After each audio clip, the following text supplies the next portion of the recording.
92% des hommes qui essayent d'arrêter le porno rechutent dans les 30 premiers jours. Mais les 8% qui réussissent ne font pas ce que tu crois. Ils ne comptent pas les jours comme des débiles. Ils comprennent un truc que personne ne t'explique jamais. Laisse-moi deviner ton cycle.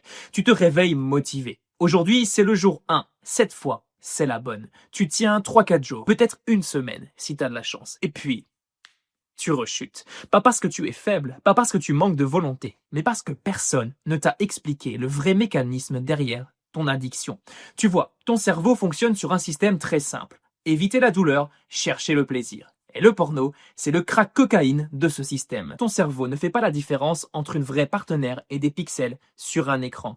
Pour lui, c'est pareil. Accès illimité à la reproduction sans effort. Mais voilà le truc que les vidéos YouTube ne te disent jamais. L'addiction au porno n'est pas une addiction à la dopamine. Je sais, tout le monde parle de dopamine. C'est trendy, ça sonne scientifique. Mais c'est faux. Écoute bien ça. Quand tu consommes, ce n'est pas pour te sentir bien, c'est pour arrêter de te sentir mal.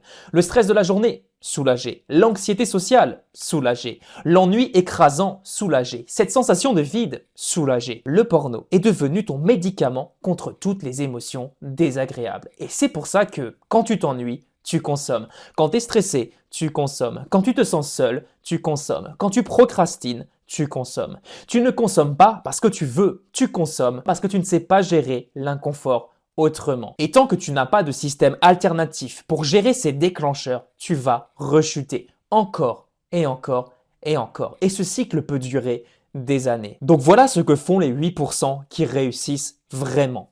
1. Ils identifient leurs 3 déclencheurs principaux. Pas tous les déclencheurs, les 3 principaux. Pour moi, par exemple, c'était l'ennui et la solitude quand je me retrouvais seul chez mes parents. La frustration après une émotion négative, des sentiments de rejet quand je me sentais pas compris. Je ruminais et boum, j'enclenchais un processus de rechute. La procrastination sur des tâches importantes. J'avais du mal à me mettre au travail et je préférais la fuite dans le porno. Quels sont les tiens ? Réfléchis maintenant. Arrête la vidéo si tu le dois. Parce que si tu ne connais pas tes déclencheurs, tu te bats contre un ennemi invisible. 2. Il crée un protocole de remplacement. Enlever quelque chose ne suffit jamais. Tu dois remplacer le comportement addictif par autre chose. Pas aller courir ou prendre une douche froide. Ces conneries, ça marche 2 ou 3 fois. Puis ton cerveau trouve la faille. Non, tu as besoin d'un protocole en 3 étapes pour chaque déclencheur. Étape 1, circuit breaker, 0 à 60 secondes. Une action physique immédiate qui casse le pattern neurologique. Par exemple, 20 pompes explosives, sortir dehors, appeler quelqu'un.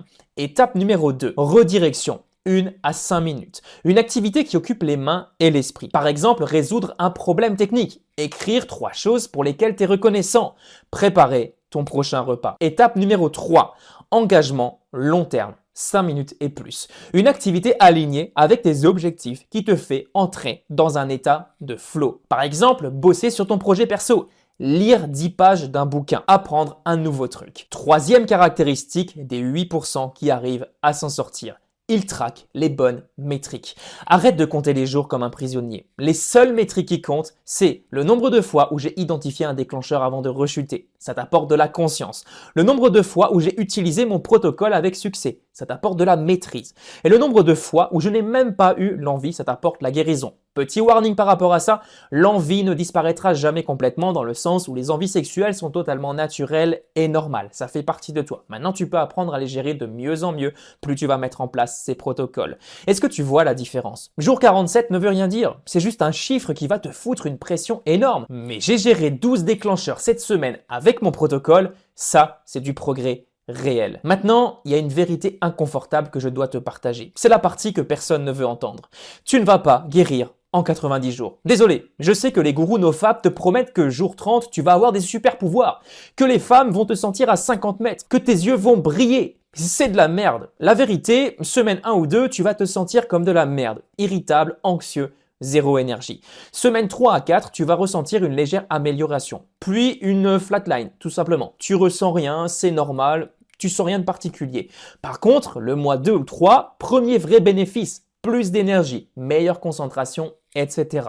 Le mois 4 et 6, stabilisation, tu commences à oublier que c'était un problème. Et le mois 6 et plus, la vraie liberté. Mais voilà le truc. Si tu n'as pas de système, tu ne tiendras même pas 2 semaines. Donc tu ne verras même pas les premiers effets arriver. Parce que ta motivation va disparaître, tes pulsions vont devenir insupportables et tu vas te dire « fuck it » juste une fois. Et on recommence. Je sais de quoi je parle. Pourquoi? Parce que j'ai été exactement où tu es maintenant, 10 ans dans cette merde, à essayer toutes les techniques YouTube, à rechuter encore et encore, jusqu'à ce que je comprenne qu'il me fallait un système, non pas de la motivation. Alors j'ai créé un protocole en 3 phases. Phase numéro 1, stabilisation. C'est le jour 1 à 7. Survivre à la première semaine avec un plan heure par heure. Phase numéro 2, reconstruction. Semaine 2 à 4, identifier tes patterns, installer tes nouveaux circuits neuronaux. Phase numéro 3, le blindage. Mois 2 à 3, tu vas créer un environnement qui rend la rechute statistiquement impossible. Il y a plein de choses autour de toi qui vont favoriser la rechute. Et tu peux enlever toutes ces choses pour rendre la rechute impossible. Ce protocole, je l'ai testé sur moi-même, puis je l'ai partagé à plus de 150 hommes qui voulaient sortir de la dépendance au porno. Et ces hommes ont eu des résultats mesurables dès les premières semaines. Non pas parce qu'ils sont plus forts que toi, mais parce qu'ils ont un système qui fonctionne. Alors tu as 2 options. Option 1, tu continues à essayer tout seul. Tu regardes encore 47 vidéos YouTube. Tu rechutes dans 5 jours. Tu te sens encore plus comme une merde. Et dans 6 mois, tu seras exactement au même endroit. Option numéro 2, tu arrêtes de chercher la solution magique et tu commences à suivre un vrai protocole.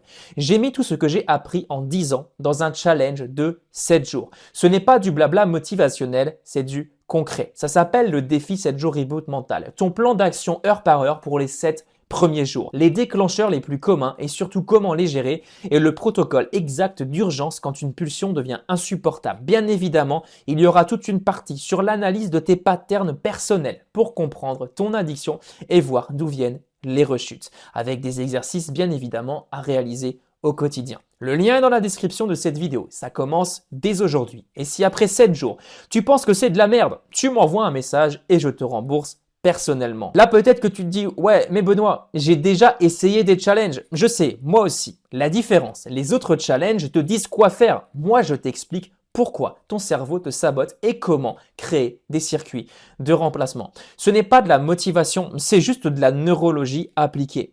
J'ai peur d'échouer encore une fois. Parfait, c'est excellent. Utilise cette peur parce que si tu ne fais rien, dans 6 mois, tu seras où? Exactement au même endroit. Ou bien pire.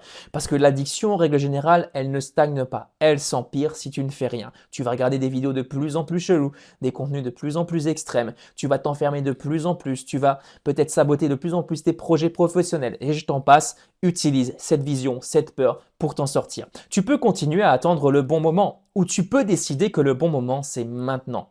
Maintenant, je vais être direct avec toi. Je ne peux pas faire le travail à ta place. Je ne peux pas arrêter tes pulsions par magie. Je ne peux pas te donner de la discipline dans une pilule. Ce que je peux faire en revanche, c'est te donner le système exact qui a fonctionné pour 150 mecs comme toi.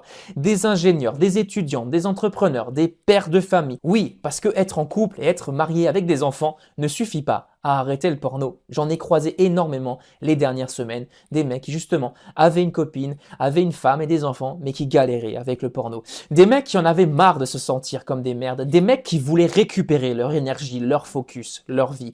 Ils ont tous commencé par ce challenge de 7 jours. Alors la vraie question, c'est pas est-ce que ça va marcher? La vraie question, c'est es-tu vraiment prêt à changer? Si la réponse est oui, clique sur le lien dans la description. Si la réponse est non, regarde encore 50 vidéos YouTube et on se revoit dans 6 mois. À toi de choisir. On se retrouve de l'autre côté pour les plus motivés.